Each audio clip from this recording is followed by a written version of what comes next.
So this is what I mean by doing drop-in darks.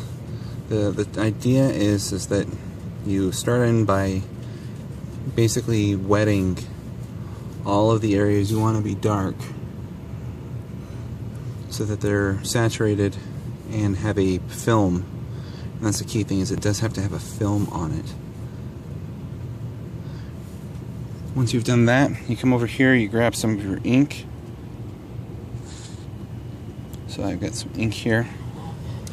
You come back to the drawing, which for reasons I don't quite understand, my system has decided not to focus on. It sounds like I did this the hard way. And then you just kind of drop in.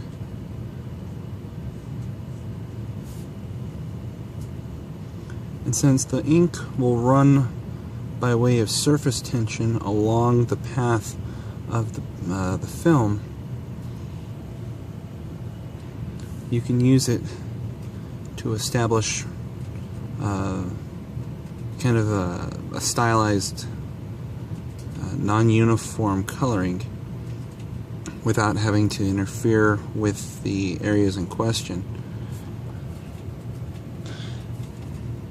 And the thing is, you can also use it to provide some basic shading as well by picking where you drop in the ink, because it'll then work in by diffusion. The thicker the bead of water, by the way, the thinner the ink will run, and the faster the more localized it'll actually be. Thin films are basically more likely to wick the ink around, and basically you end up with that.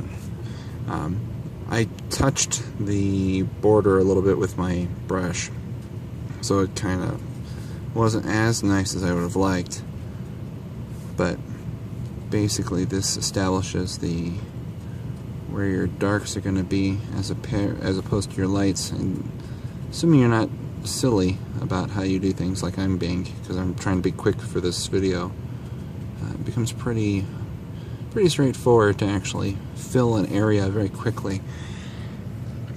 And then basically at that point you just let it dry, and it'll dry out into a single solid thing. Now that said, it'll take a lot longer than straight ink will to dry, but no longer than an equivalent watercolor painting would be. But there you go.